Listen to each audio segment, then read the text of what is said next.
When there is a death in the home, you will understand that there is death. Then you will begin questions. What is death? Why my wife died? Why my husband died? Why my mother died? Why my child died? Why my brother died? What is death?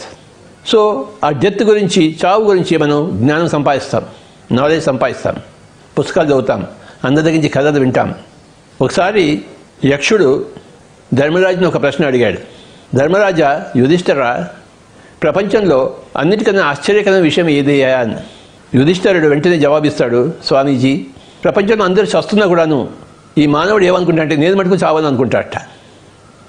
దానికన్నా ఆశ్చర్యకరమైన విషయం లేదు అని చెప్తాడు యుధిష్ఠిరుడు యక్షుడితో. వాసాంసి జీర్ణాన్ని యథా విహాయ నవాని గృహ్ణాతి నరో పరాణి తథా శరీరాన్ని విహాయ జీర్ణాన్ని అన్యాని సంయాతి నవాని దేహి. Throw off worn-out clothes and wear new clothes. You throw out worn-out bodies and you wear new bodies. This is the essential wisdom from Bhagavad Gita and from every master. Every person becomes a master through meditation. మనం శరీరం కాదు ఆత్మని మనం తెలుసుకుంటూనే ఉండాలి, చదువుతూనే ఉండాలి, వింటూనే ఉండాలి. ధ్యాన అనుభవాల ద్వారా, పుస్తకాలు చదవడం ద్వారా, సజ్జన సంగీతం ద్వారా ఈ పాయింట్ మనం తెలుస్తూనే ఉంటుంది. కనుక ఇంట్లో చావు వచ్చినప్పుడు చావు సహజమే. ఒక పుట్టుక ఎలా సహజమో చావు కూడా అంతే సహజం. పుట్టింది చావక మానదు, చచ్చింది మళ్ళీ పుట్టక మానదు.